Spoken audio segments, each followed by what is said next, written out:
Hi, welcome to Master Your Life, the show of insight, intelligence, and inspiration, where we ask you each week to consider who is it you are right now and who is it you would really love to be. I'm host Leaha Mattinson, joined as usual by my wonderful co-host, Dr. Howard Rankin. Howard, how are you doing today? I am very good, thank you. And a really interesting piece that I read and then shared with you that appeared on BBC on the news site, which was titled "Willpower Not to Blame for Obesity." And it described a study done by psychologists and promoted by the British Psychological Society, which basically said willpower really has got nothing to do with the obesity problem. And we both have a lot of issues with the way that is presented and the way that is stated, and what does the data really mean, and what is the implication of framing it this way. And I know you had a pretty visceral reaction to the piece. So why don't we get that out first and foremost? But again, this is very important because it's the media, a very respected media, influencing potentially millions and millions of people about the way they think about maybe their number one health issue, let alone health issues in general. Yeah. Yes, so I had a huge reaction to this because I just went, what the hell? Oh my God, are you kidding me? Are you kidding me? This is such a bunch of baloney. And so my dear 40,000 plus listeners who are listening to this show every single week, looking actually for insight, inspiration, and intelligence in the area of health and wellness, I want you to understand that this is such an abomination to people and humanity. All joking aside, it is an absolute abomination to tell people that they do not have control over their wellness. And it's a crime, actually. It's an absolute crime to say this kind of fodder, which is, if anyone wants to look up that word, go right ahead and get a little bit more education. But it is total. I was so disgusted by what I read in that article, because, you know, we are right now living in a really critical time where people are dying of being overweight. They're dying of it. It's not about fat shaming. It's not about somebody else calling you a name. It's not about schoolyard bullies, which the comedians would have you direct your attention to, is all this fat shaming baloney. If you wake up in the morning and you're fat, you look at yourself and go, geez, I don't feel good in this skin. It doesn't require somebody else to actually poke fun at you, ridicule you, reject you. None of that's required because you're doing it to yourself every single day. So this whole external focus that somebody else doing something to you is causing you to have this big health issue, it is a crime because it's taking away your power to do anything about it. And people will go, well, do you actually have any right, Leaha, to say anything about this? And I think I do. Well, certainly reading between the lines, I think part of this was sort of political correctness against, you know, we're not shaming people, we're not doing it, it's not. But part of that is then to feel you can't say, somehow people are responsible for their behavior. And then you look for these other variables like socioeconomic status, all sorts of other sociological variables, and say, you see, that's really what it's related to. Mm-hmm. But that is, in many ways, a disconnect, because it doesn't mean you might be more vulnerable if you are in an SES class. But the fact of the matter is, first of all, they did not, as far as I'm aware, measure people's self-control. I don't think there was any data about self-control. Mm-hmm. And as you know, a lot of people in this business just disclaim self-control whatsoever. which I Right. think is really damning to them. And, you know, it's so misleading. So you can look at things from a sociological perspective, but does that say anything about self-control? No, it really doesn't. Um, Now we know there's all sorts of variables that make things for some people a little easier, for some people a little more difficult.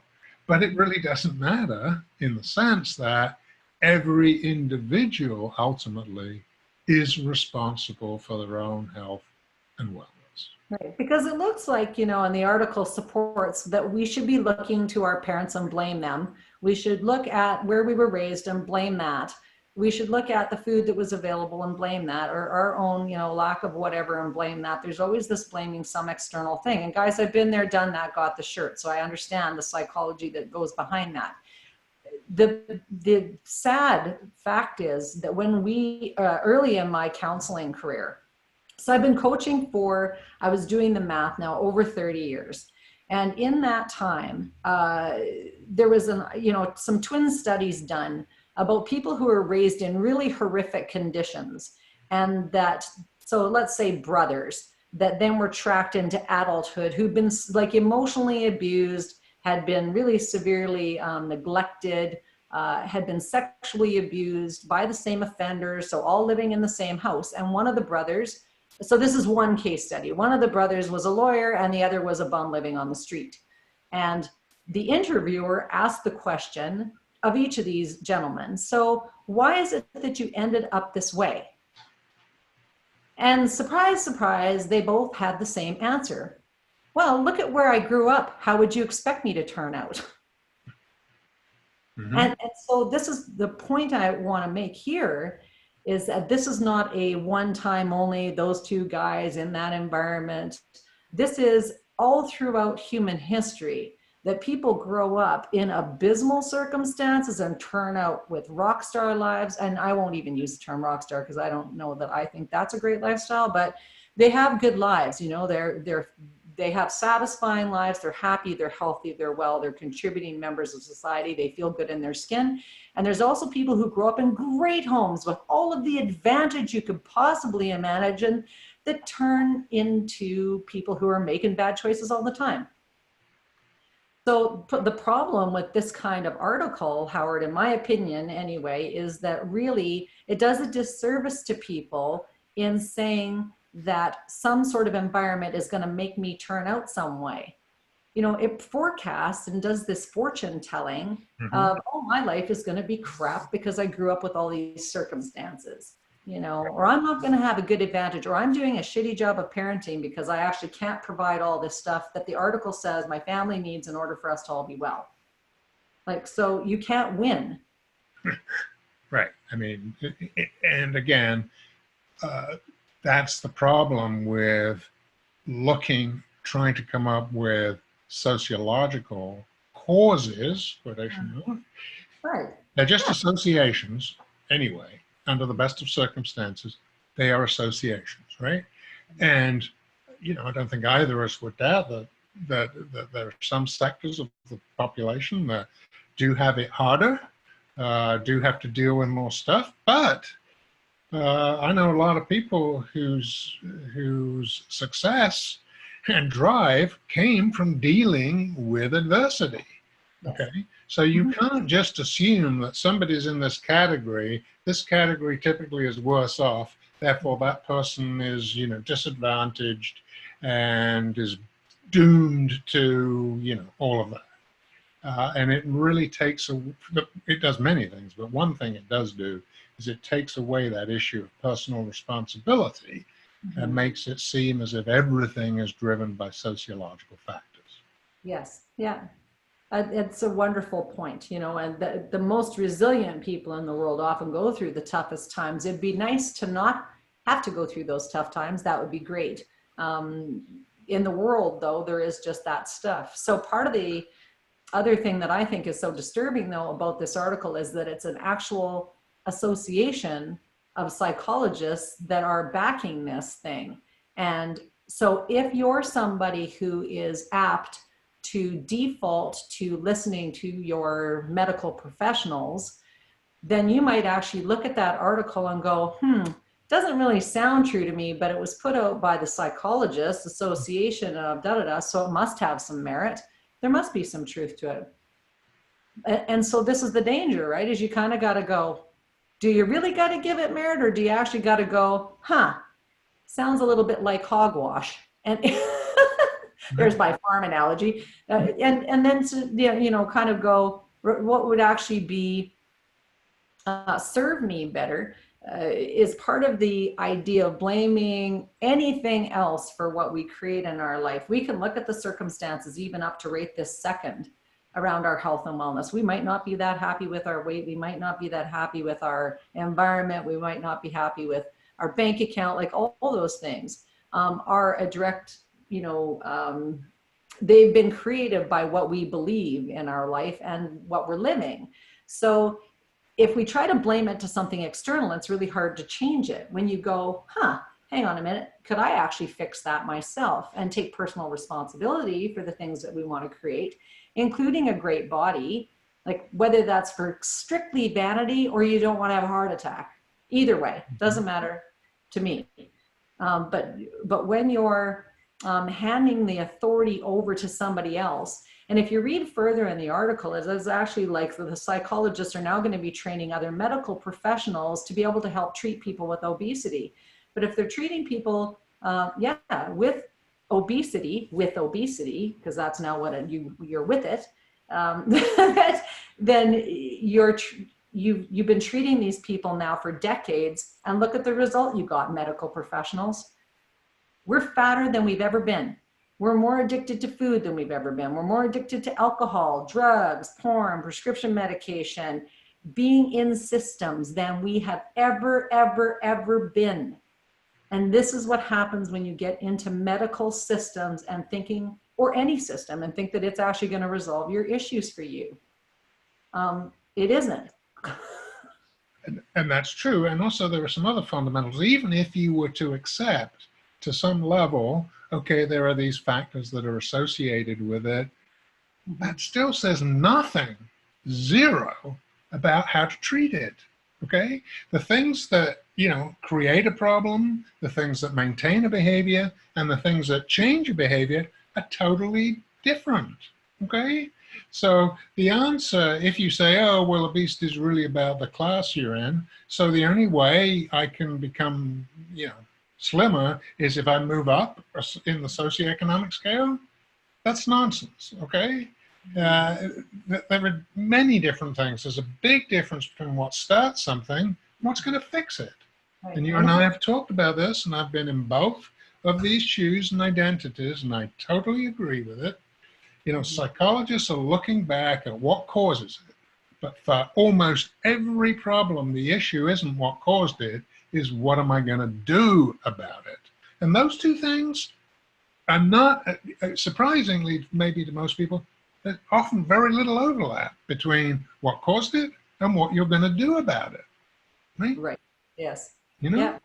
If you caused your foot problem because you ran too much with the wrong posture, okay, what does that mean? You're never going to run again? It's baloney, of course. It's bullshit. Okay, so that's a huge mistake to think that what the things that cause it, quotation mark, and really in studies, when you talk about causation, you've got to be really careful because almost all studies are not about causation, they're about association. Okay? They don't cause it, there's an association between these two things. Who knows what that might be, right? But again, why does that really matter if the solution to it really has very little to do with what caused it? Yes. And so then we end up caught up talking about the causes and never getting into fixing or resolving the issues, into what, the real causes are. You can't possibly, even in your own life, look back and actually say, my big problem started right with this point here, and then draw a straight line. Like, it's such a tangled up ball of anything. So if you try that, even for yourself, and then to look at somebody else and imagine that you could even in some sort of small way, figure out what caused all of their stuff. It's an impossible task. So it's a really good way to stay distracted totally from getting what you want in your life. So you're in this distracted phase looking in the rearview mirror all the time, while meanwhile your beautiful car, which is you, is driving off into the weeds because you didn't keep your eyes on the road of what you really wanted to create. And so I'm hoping with this one episode of this show today, that we can actually take people's eyes off of that prize, off of that thought, off of the getting stuck and staying stuck in the stuff that they've been stuck in, and just kind of going, okay, then, if it was true that nothing that I did up to this point, no experience that I had up to this point, that I could unravel it enough to actually make my life look the way that I wanted it to look today, then now what do I do? Now what I do? And then people who are listening to Master Your Life are really here for, wellness, health, feeling better, feeling emotionally better, stronger, more in control, having more peace in their life. What would be the things that you would be able to do, or what could you do? Well, first of all, if you've got health issues, which is this particular article is talking about people who are overweight and obese. We have 40,000 listeners between the US and the UK. So we know that if you're listening to the show, that half of you are actually a part of this study, because the study was based in the UK. So 2/3 of the adult population in the UK is lumped into this mass of people who are dealing with overweight and obesity. 2/3. That's a very, very high amount. So it's pretty safe to assume that a lot of you who are listening to the show might be struggling with this particular issue. That you might have been going up to this point, oh my God, I keep listening every week, hoping I'm going to figure out how to actually get out of this health problem. And again, whether it's for vanity, we don't care. Or if it's for brain health, we don't care. Or if it's because you want to not be laying on the surgeon's table, we don't care what your motivation is. I have often said that my motivation was having a really great brain. Like when I got my neurological status 12 years ago, and it was like I was going to be really sick with a debilitating illness, genetic illness, which is also referred to in this article, which just made me roll my eyes right into the back of my head. Good thing they've come back now to the front. But, it's just like I'm going to be healthy because I don't want my brain to be functioning offside. But the side effect has been a really great body, right? Really great energy. So it doesn't matter what your reason is, but you got to figure out what your why is. And then you need to get in a group or on a call or with some coaches that can actually help you to transform your health problem. And just to, again, press on why it's so important, the right coaches and world-class support is because when we quote this kind of article to you, I want you to understand the source, where this kind of stuff is coming from. And when you're sitting there with a health problem and you're trying to go to somebody for coaching around that health problem, and this is actually their belief, the belief that you are a victim, the belief that you're stuck in your muck, that you're never going to get out, that it's going to be your lifelong problem, that you don't have any willpower, that you can't possibly get it, that you're going to need to see a variety of medical professionals for your entire life, you're never going to have it figured out. This is why people don't transform, because they believe it has to be hard, and it is absolutely not even within their ability, it's a crime. That is not true. It's absolutely not true. So you need to get on the phone. You need to get on a calendar with us. Come to our closed Facebook group, Health on Command. Find your seat there. You guys know how to get a hold of Howard and I. We have lots of ways through social media. So it's your responsibility to put your hand up and go, I want to be in control of my health and wellness. I need to have great mentors to do that, because the current environment around me culturally is that I am a victim and I'm going to be stuck here for the rest of my life. Because you know what? I wonder what's going to happen a year from now when you open up the newspaper and it is not 2/3 of the population that is now suffering with this overweight and obesity, but it's now becoming 90%, 99%. Like, who's going to take care of who in a system where everybody has really critical illnesses? There's going to be nobody. Mhm. right? So yeah, it is important. And, yeah, absolutely. And so many things to be said about this. We've talked on the show several times Mhm. that even if you were a victim of whatever, Mhm. you still have that responsibility and power to Mhm. change it if you want to, right? So Yeah. even if you were, it's irrelevant, actually. Not to your mindset, because that would need to change. But if you change that, you can change almost everything, anything about you.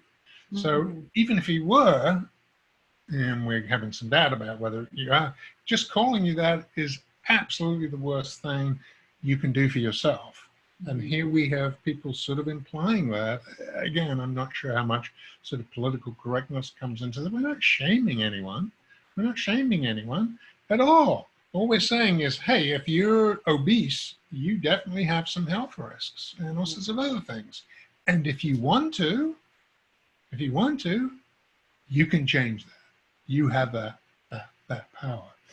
Now, interestingly, we're talking about psychology and self-control, and one of the best well-known studies in this area came from the 1970s. Walt Mischel at Stanford, the famous experiment where he was working with elementary school kids, young kids, and they were invited into the room and they were told, you can have a cookie right now, or you can wait 10 minutes and you can have two.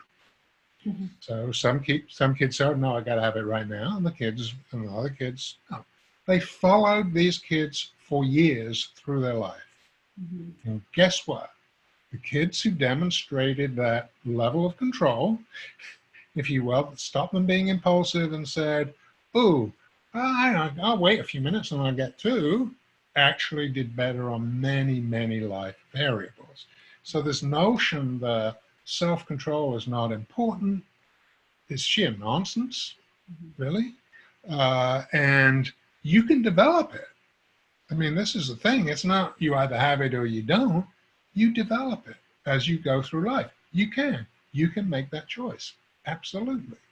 Uh, and if for whatever reason you have developed some poor behaviors that are now have an infrastructure in your brain because the neural pathways now are there, you actually do have to work to change those, right? Right. And that's what developing self-control is about, Mhm. is changing those pathways in the brain so you get control, not this habit has developed and you're not even thinking about Mhm. Mhm.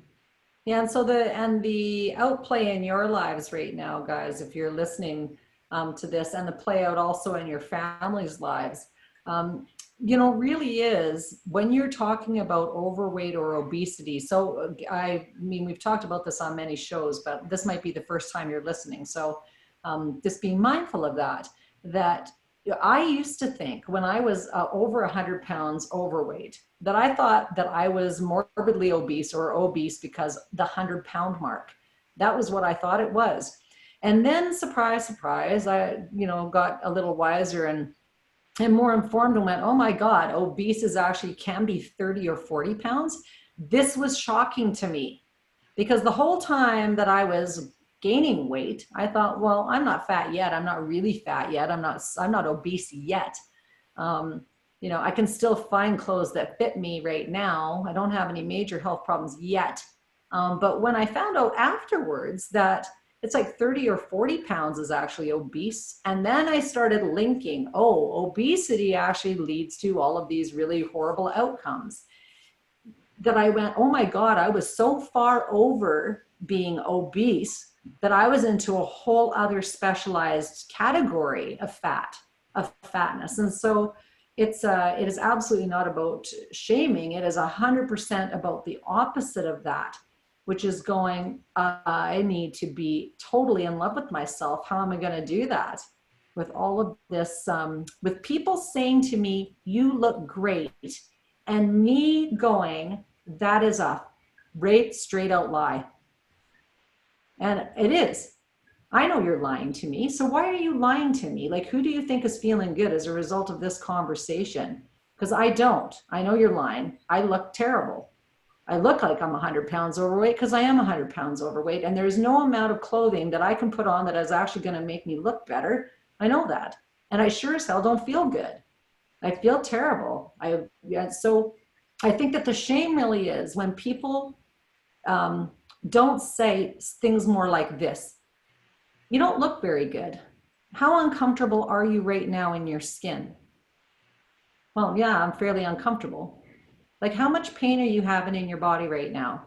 Well, actually, quite a bit. How many headaches do you have daily?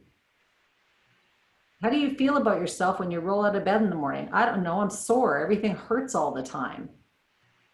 I don't feel like going on holidays. I don't feel like getting my picture taken. I don't feel good in my own skin. And that is not about anybody else saying anything. It is about how you feel when your body is carrying around too much weight. And so to blame this or to put this on somebody else external to say they're shaming you I don't even understand that. It does not do the person who is having the health problem any favors to lie about it. Because the person with the health problem knows they have it. We know it.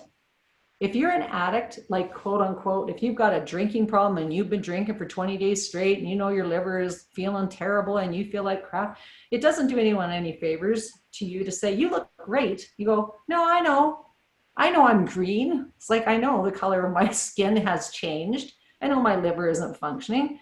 So when you say you look great though to people, in our attempt to, I don't know, massage people's feelings or make us feel good, we're just sending them quicker to the grave.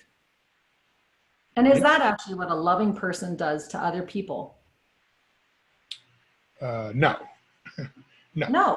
I mean, you don't have to be mean and harsh, but you do need to be authentic if Right. you're going to empower people, right? Yes. If you're really going to empower them, and we've talked about this before, where is compassion and where is codependency? Mm-hmm. Compassion, you might feel for somebody, you might see they're struggling with their health, you might want to help them. Mm-hmm. But that really is about empowering and inspiring them, not deceiving them and being inauthentic just because. Mm-hmm. Yeah. Yeah, Yep. absolutely. So, and again, that's why it's important that people enroll in programs where people have got transformational results over a long period of time, and they've achieved the results that they want to achieve, have achieved the results that the participant wants to achieve. Because if you're enrolling in programs or you've got a shelf full of self-help books and none of them have helped you, there's a reason. There's a reason for that, right? So it's kind of going, well, how do I get what I want? How do I really get what I want? You've got to get your skin in the game of your life. Nobody else can play in your body. It's like telling somebody, oh, I went on a trip to Brazil and I'm going to tell you all about it. And they show you the pictures and you go, wow, the pictures are beautiful. You didn't go to Brazil. You looked at some pictures. Like, if you want to have a good, healthy body and a good life, you have got to be the one to want to take the journey, to want to do the trip. You got to figure out your why. Like, why do you want to be well? Why does it matter if everybody is obese? Why does it matter if people are overweight? Like, what does it actually matter, really? Who cares? Yeah. Well, quality of life, the health cost to the society is astronomical, you Mm-hmm. know. So that impacts everything because services have to be paid for, however you do it, whatever system you're working in. So the health, physical health of a nation is a huge economic consideration and variable. Um, People a lot of the time don't think about that, but it is. And of course, your own individual quality of life, the people around you, your kids, your friends, your spouses, your workmates, potentially are all influenced by that. Your relationships are influenced by that. And it just goes on and on and on. And the problem is, human beings live in the present and they're very okay with adapting. And when you adapt, you accept stuff that honestly is not really acceptable. And of course, then you don't even project and think because we don't like to think about the future. We discount it a lot and we say, oh, it'll be okay. And so you can be, in your 40s and say, yeah, I know I'm obese, but yeah, I know it's meant to give me, greater chance of death and cardiovascular disease. I don't really care about that. But are you going to care about that at 60 when that reality is about to hit you?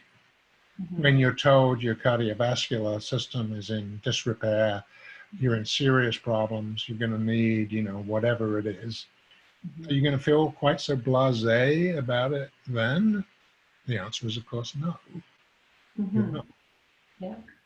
And I think too that, what's an incredible conversation to have with yourself is to say, what does it matter to me? And write it down, like write down what it matters to you to have great health and happiness. I was just meeting with a former retired RCMP officer here before we did the recording of the show for this week. And he is almost 60 years old. We were just chatting about this article because I was so incensed, and he's known me for many, many years. We worked together, and anyway, so I was just sharing the article with him, and he has put on some weight in the last number of years, and so we were talking about that, and I said, so what does it matter to you that you're overweight? Like, would you do this? Would you want to lose weight for any noble reason? Or would it be strictly vanity? Like, would it strictly because you go, I want to actually look like a hot RCMP officer. I want to look like I looked when I was 30 and 40. And he said, totally, I would only want to do it because I would look hot. And so it's just kind of really going, people have a lot of different reasons for why they would want to do it. You don't have to lose weight or get in shape or feel good or not be a burden on the system if you don't care about that. If you care about that, awesome. If that's the noble sort of uprising in you, awesome. But if it isn't, if you're strictly doing it because you want to look hotter, do it for that reason. Yay! Like, do it for whatever the heck reason that you want, but find the reason. So whether it's that you don't want to pass a health legacy on to your children, that you don't want them to be diabetic and blind and lose limbs, that you don't want them to be dealing with chronic autoimmune stuff, that you don't want them to be dealing with disordered eating, whatever it is that you don't want. If that's your catalyst, awesome. But if your catalyst is simply that you want to rock a pair of jeans, and when you are riding your Harley, you look great, like, honestly, that's great too, because the result is still the same, is that you still get in great shape, you're feeling good, and guess what happens when the world has a whole bunch of people who feel good? Like, there's flow. People are more in love with themselves. It's calmer in the streets. There is more peace amongst people when there is harmony in your own body. Yeah, for sure. For sure, yeah. And it's easy when one is talking in generalities to talk about big concepts and, the economic cost and all of this stuff. But again, we got to drill down to the individual level in the same way we were talking about causation. You got to drill down to the individual level, and whatever it is that moves you in the right direction, that's what moves you, and that's great, as long as it's the right direction. And that's very important to understand. You don't have to do it for some noble cause. You might just do it because you want to look better, and that's perfectly acceptable. Yeah, it's still the hero's journey. It still is a hero's journey for you to claim your body back. It doesn't have to be for something altruistic reason. And that's awesome too. If it evolves to that, it does not need to be. So the stepping away from learned helplessness, which is really what we were talking about at the beginning of this article, and accepting learned helplessness as, the state of how you're going to continue your life. If you are sitting here listening today going, man, you know what, I'm at a crossroads in my health and I don't want to feel like this anymore, I want to feel great, then reach out to us again. Health on Command, our closed Facebook group, ask to be a member. That's where you get all the good juicy stuff of what's going on. And the second thing is you can reach out to Howard or I. I'm Leaha Mattinson at gmail.com. Howard, your email is Dr. H. Rankin at gmail.com. You can, of course, find all of our stuff on UK Health Radio's social media links, but don't wait to reach out to us. Get on that Health on Command page and private message us. I have a calendar there that you can book an appointment with me. So appointment times are clear and present, close timings. You don't have to wait for weeks on end because we have our calendar open right now. We're enrolling for our new Health on Command program the next upcoming month. So if you want to be in that, then get on a call with us, and so that we can dial in really into what's going on in your health and wellness. What is it you want? Just like we start up the show. Where is it you are right now? Where is it you want to be? How do we help you get through that gap and claim back your health and wellness? It's everybody's human right to be well.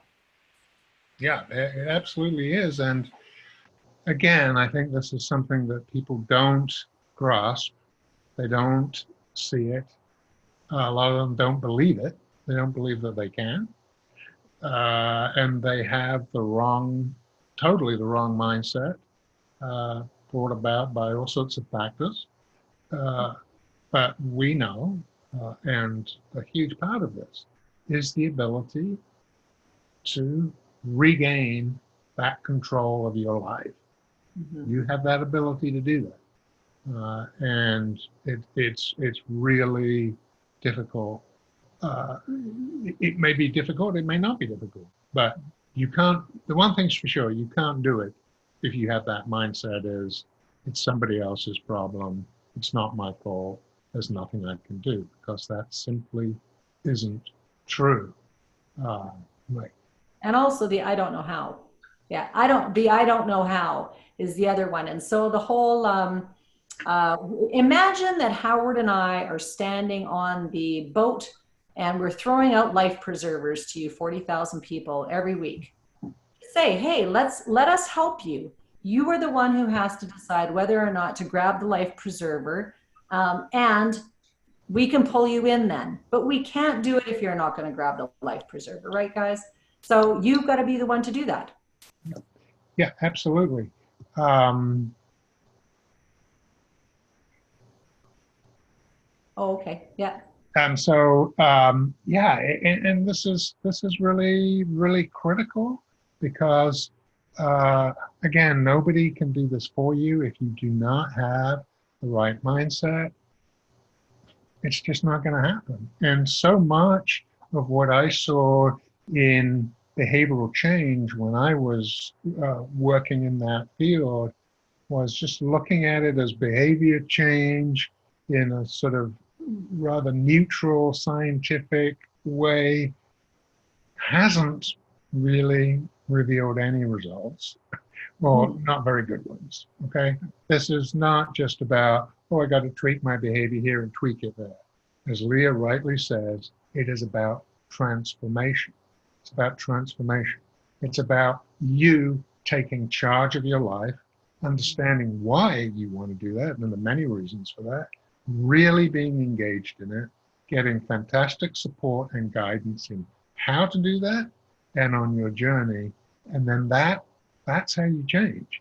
But you don't change by saying, okay, well, I'm going to have a few less calories today and for the next, that's not change. And we know that just really does not work. Again, remember, there's a difference between the things that start a behavior, there's a difference from things that maintain it, right? So, hey, you might say, oh, I'm going to cut 500 calories a day for the next month. Yeah, you might lose a little bit of weight, but you really probably haven't done anything else other than that. And it's not robust enough. That change is not robust enough so that any circumstance can come along and bang, you're exactly back to where you were. Mm-hmm. Yeah, and I think that that's a really good point, Howard, because so many of the weight loss organizations worldwide really don't know how to lose weight and keep it off. They don't actually know how to transform. They don't know how to change people. They don't know how to teach people how to change themselves long term successfully so that they can maintain. So people experience so much gain and loss, gain and loss, gain and loss, and really they don't have the They just don't have the skills, honestly, within these programs to actually be able to give people the information, the wisdom, and the leadership to be able to implement and embody the change, which is the big deal. So what's that mean, the embodiment idea? Well, when you look at coaches or you look at people who are trying to tell you to do anything in your life, don't you love the saying, you know, that people are walking their talk, or practice what you preach? So those are things that we say because we know it's hypocritical when we look at somebody and go, gee, they just told me about losing weight and that I ought to do that, but they're 50 pounds overweight themselves. And they have been up and down in weight for the past 30 years. Or, you know, somebody giving you business advice when you are, you know, they've been, you know, dealing with their own financial issues for the past 20 years or 5 years or whatever it is, right? But we're kind of dummied down into buying into the groupthink of things. So if like 5 million people belong to a specific organization that is to do with weight loss, then doesn't that mean it's good? Isn't the actual just social proof of the number of people that are involved in that thing mean that it's good? Well, I'm going to challenge you to use your thinker a little bit more. Does it mean it's good? Right. Yeah. What about all the 300 million other people who aren't involved in it, right? And the problem is, you know, for big programs, general advice, hopefully as you're listening to this, you realize how individualized this is. Of course, there are some key principles, but how they are adapted, how they are used, how they're reinforced becomes very individual. And that's what we focus on in our program. Yeah, we understand what moves transformation, but we make it relevant to you so that you can get motivated, understand it, and totally get engaged in it, because that's what you need to do, right? Rather than just playing with it. Yeah, and there's a big difference between understanding something and embodying it. No question. And so this is my point, I guess, with the big weight loss companies, is a lot of them haven't embodied it at all. They're still carrying around the extra weight that they've been carrying around for the past 20, 30, 50 years, lots of them. And so when you go, I want to follow somebody or learn from somebody and embody what they're teaching, because I can see the embodiment of it is real. It's not smoke and mirrors. Like you're not changing what you're doing from week to week and still not getting a result. You're not changing thing decade to get decade and, you know, making yourself more sick through either, you know, poor diet or hard workouts at the gym that make your body all break down and all this other, you know, kind of crazy things. That like an embodiment of a person who's really well, what do they look like? Like, do you think about when you think about having a health coach, do you think about what they look like? Do you think about their energy? Do you think about their enthusiasm? Do you think about their vibe? Or do you go to the gym and pick a health coach that looks as if they need a health coach? Which is typically what we do. It's completely crazy. So in business, guys, if you're business owners or you're managers of a business, you would never do that. You would never in a million years do that. You would not hire somebody who is running a 6-figure business to help you to build your 7-figure business. That just doesn't make any sense at all. None. And yet we do it with our health and wellness all the time. We go to doctors who are smoking. We go to psychiatrists who are taking more medication than the patients. We go to psychologists who are injecting themselves at the, you know, dinner table with insulin, you know, type 2. And so these are real life examples. You guys know it because it's true. Like you just go, oh my God, yeah. And so we're just mind boggling to me is like, I just go, honest to God, I would not go to that person for business advice. And so if you're choosing health coaches, pick somebody who's healthy. Pick somebody who's been healthy for a long time and find out from every minute that you can, dig into what they're doing.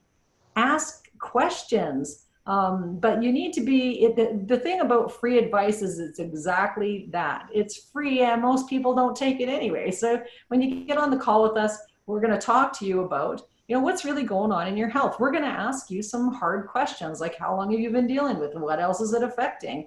But those questions are actually going to allow you to open up your heart, really your heart, about what else is going on, what else is it affecting, and you're going to have a safe place to land in these conversations because we truly authentically care about you being robustly well, vibrantly well, having a great life.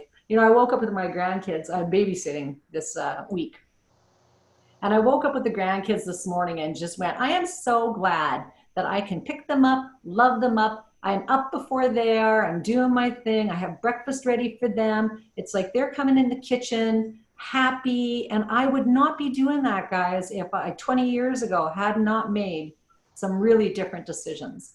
And so the only thing I can say to you is really, I am not a unicorn. You can learn to do exactly what I've done, and you can do it for a long period of time, and it doesn't have to be hard and horrible and horrific and awful and torturous at all. Not at all. And then you can enjoy this really vibrant vitality that has like no ends to what you can do with it. So I did that at 30. So if you're 30 and listening to this show, what's that going to affect for you? Maybe you're trying to have a baby right now. Maybe you're trying to improve your fertility. Maybe you're trying to attract somebody in your life that's really awesome, or opportunities in your career. Maybe you're trying to run a business. You need to have energy for all of those things. Maybe you're in your 40s and you're looking for, it's like what's the result that you want to have? Do you want to rekindle your love life with your husband? Have you had a few babies? Are you a dude who's trying to attract a really good looking mate? In your 40s, that's what you're doing. A lot of men are looking at their virility in their 40s. That's when sometimes you guys are just starting to have children. So thinking about how things are going in your procreation category. Are you procreating with the body that you really want to be procreating with? Because if you're not, then get on a call. Like if you're in your 50s, do you want to not be suffering through menopause? Because guess what? You don't have to. There's just so many things that are completely different if your body feels good, and for men also. So with that, please join us, our closed Facebook group. We're passionate about helping you to get your wellness back. And if we can't help you, we will direct you somewhere that can. So please get on that closed Facebook group, get a hold of us through our private messenger. That's the quickest way, or get on the calendar for a call. And we look forward to speaking with you. Love you all. Hope you have a great week. Mind your mind. Take care, guys. Bye for now.